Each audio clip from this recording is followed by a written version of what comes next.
Another little wannabe gangster trying to play hard.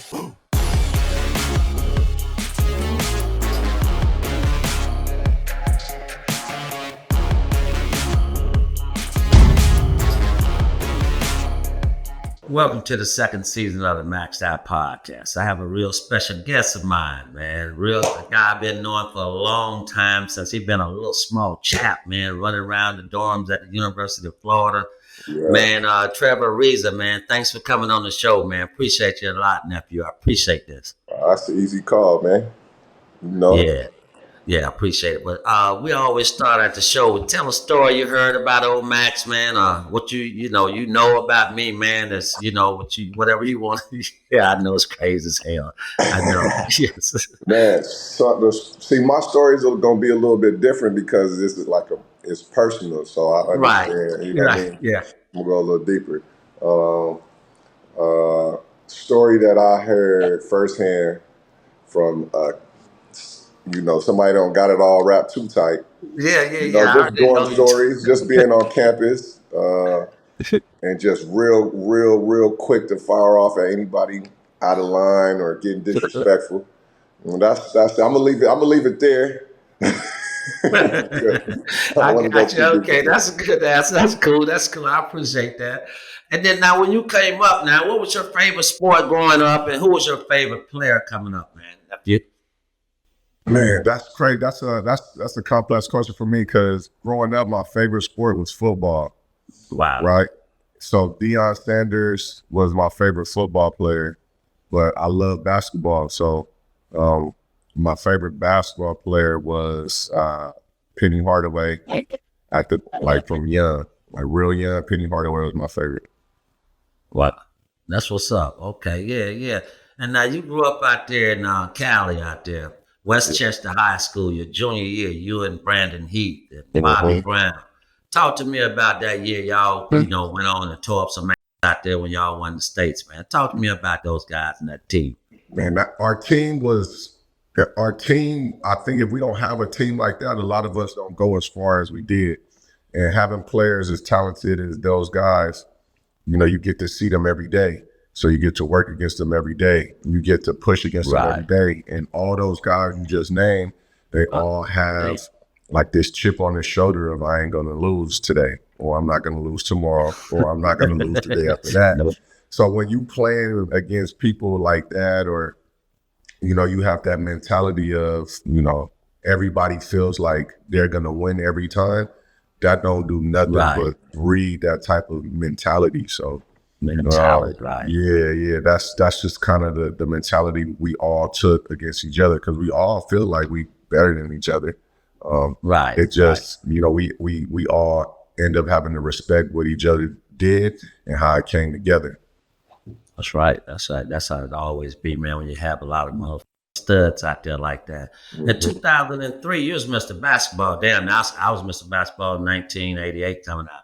I mean, 80. Yeah. So. But I damn, man, how much confidence did that give you going to the next level, though? I'm talking about being Mr. Basketball out there in California. That's big, man. Yeah, it was good because, I won Mr. Basketball, the Gatorade Player of the Year. We won state my senior year.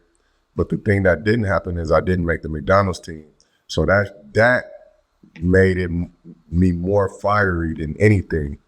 When they announced who was going to be McDonald's, and it was only, I think, one player from California who happened to be Leon Pope, right? Really good player. Ended up winning the championship with Boston. Much respect for him. But I felt that if it was going to be him on there, I felt I should have been on there too because year before we beat them in the state. We played them again early in our senior year. We played them again. We beat them. I ended up having a triple-double or something. Wow. And then we had to play them again before the McDonald's game. So they announced who won McDonald's, and then we played them again. That shit oh my God, I was so mad. And it wasn't nothing against him. It was just that he made it and I didn't. So I wanted to prove to whoever the was making these lists or saying whatever it was that you f***ed up. You gotta continue, but I'm gonna show you. That's right.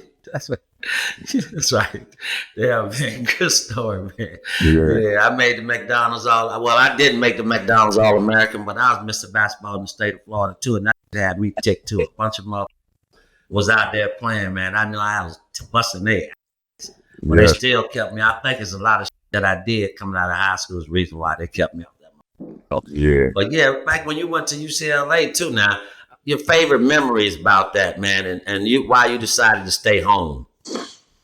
Oh man, my favorite memories about just being at UCLA, it probably just getting to be like in an adult setting. I think that was kind of like the first time being away from my mom. Right. So I got a lot of freedom or whatever, but I still had my goals intact and things that I wanted to do. I was self-motivated, so I didn't need somebody that like push me. I kind of already wanted to do the things that I wanted to do. So my best memory at UCLA was just being able to learn different people, be around different cultures, and just see what I like, learn myself a little bit as a youngster.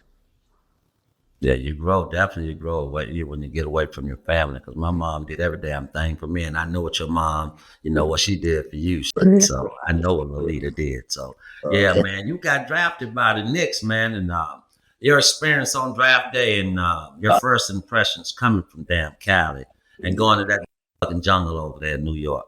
It was first impression. It was cold as a mother. It was too cold. But again, just the experience of having to go through the draft, for me, it was a bittersweet one because again, it was another situation where I got this big boulder on my shoulder because I don't feel like it's 42 motherfuckers that's better than me, in my draft. Right. So I get my name. I get the phone call from Zeke. He calls me, welcoming me, telling me they're gonna take me, and they're excited about, having me on board. I'm excited as well, but like my actions or my mind is like, you know what? I appreciate you, but I'm gonna show you, mother. Yeah, that's right. All these motherfuckers, So yeah, it was a cool experience. Yeah. You went to, you transitioned to Los Angeles. People might don't remember when you fractured your foot, and then you came back and played against the Spurs, and then you took right back up where you left off from, man. You started back busting, man. That was a great series. For real. Talk about that. That was fun because, like you said, I had fractured my foot, and it took like 6 months to heal. So having to start from like actually being on crutches and a cast, form shooting, doing all the things that like, that are like very tedious. It helped me. But once I got back on the court, my confidence and like my understanding of what I can do to help a team win just went through the roof.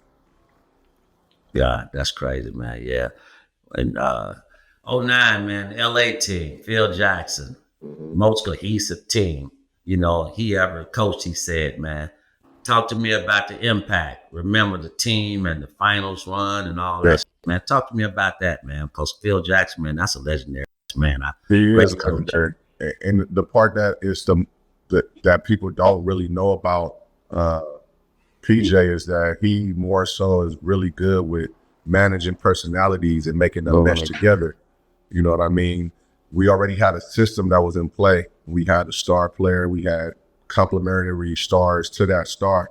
So everybody understood what their role was. And every day, again, just like in high school and practicing in high school, we competed against each other because we all thought that, we are the top of the best at what we did. So when you're doing that every day, and you around, your teammates more than you around your family, you don't got nothing to do but bond and build. Of course, like every family, you're going to have little spats here and there. Right. But those spats made us closer during those, during the game time when we would hit adversity. We would just be in practice screaming each other down the day before. They get in the game, they get into it with somebody else. And I was not, hold up, homie, like, with us, my motherfucker, get up out of here.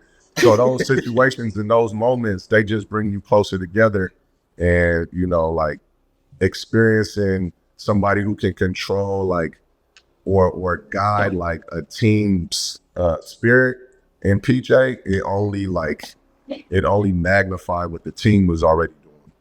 Wow.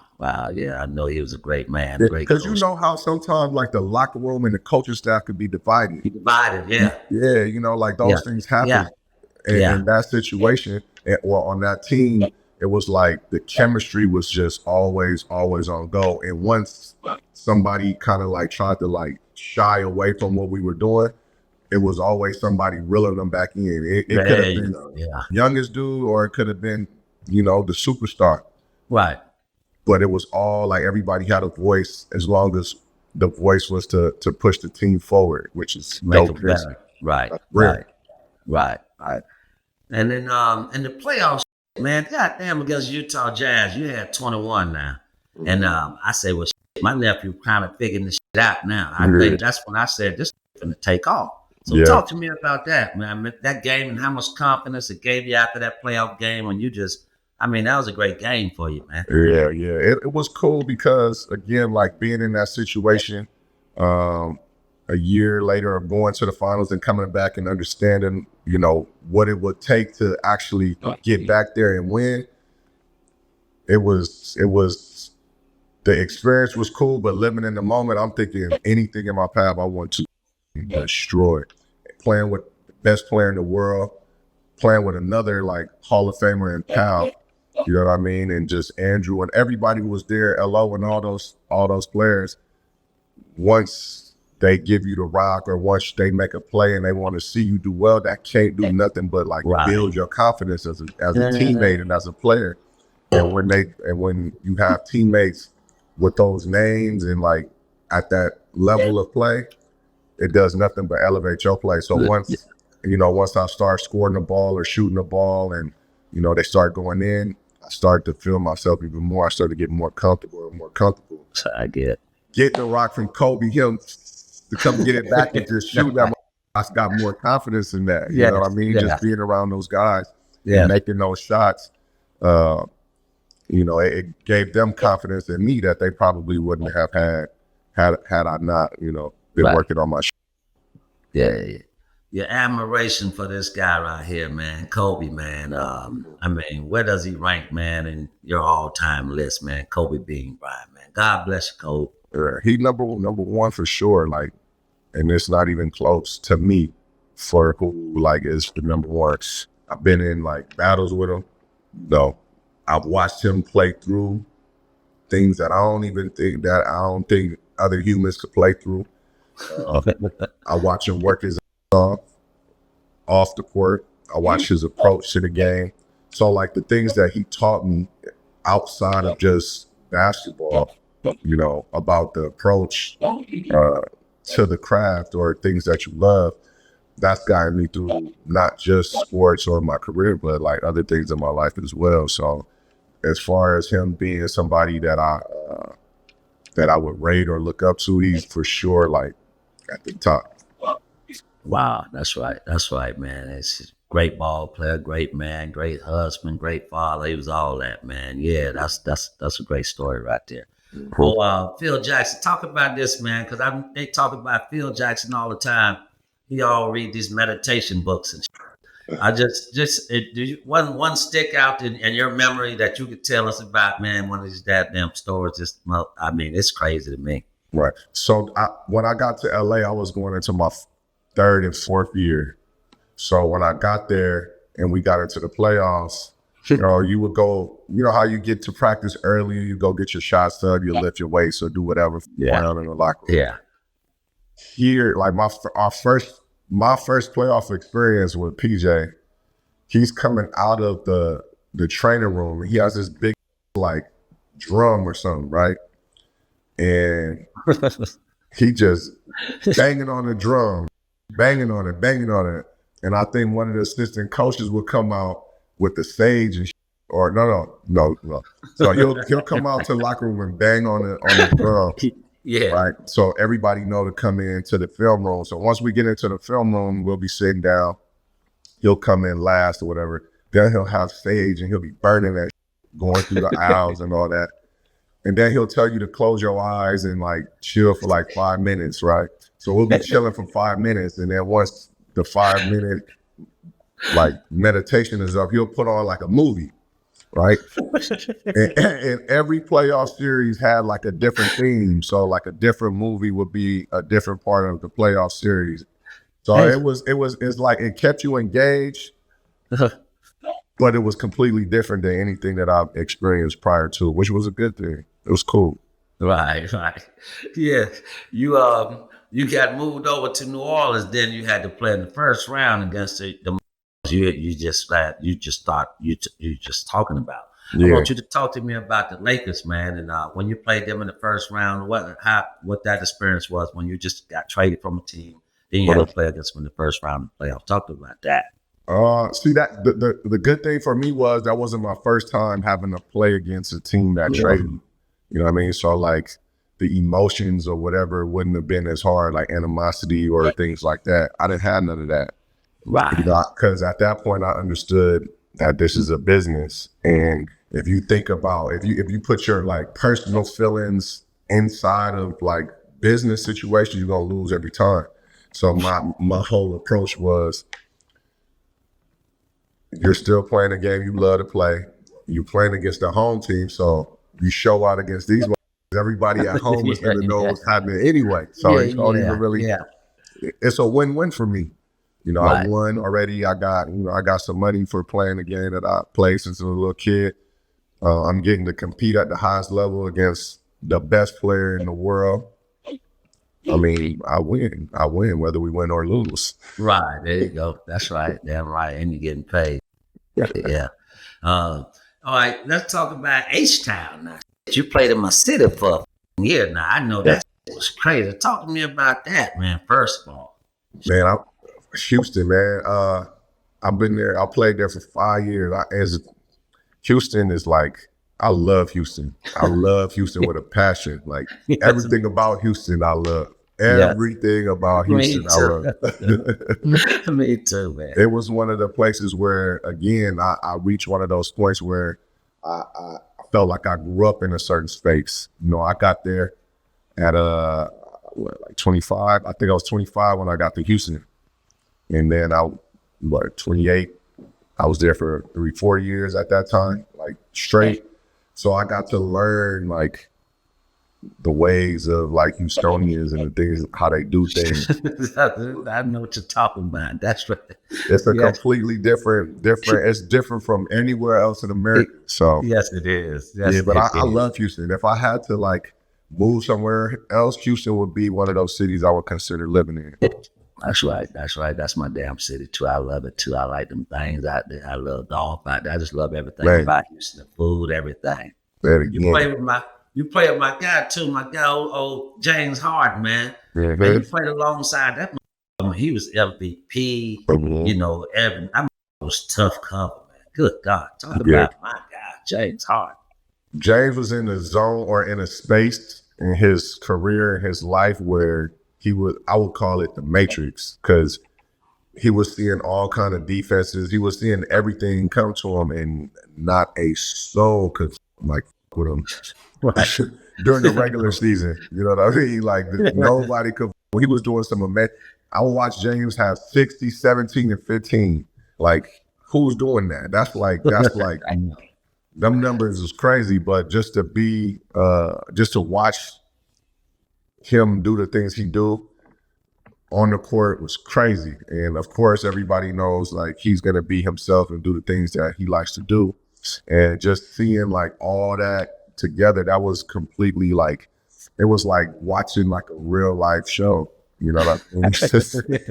It was a unbelievable adventure just watching bruh like do the things he did. Yeah, that's right. Yeah, he was locked in, man. And then the legendary series now against Golden State now. Mm-hmm. I mean, let's reflect about that series that was a great damn series, man. That was legendary. That was a great series. Talk about that. It was a good series for us. Well, it was a great series for everybody who watched it, Unfortunately, we came out on the short end of the stick, but just competing against Hall of Famers again with KD, Steph, to me, Dre, man, they was tough. And the person that was probably like the two people that I feel like did the most work, although it wasn't considered like the scoring and all that shit, was Iguodala and Draymond Green. They like kept that team like solid. Also, another player, Sean Livingston, he was a match nightmare. Yes. Big guard and Yes. little guards couldn't do shit about it. Right.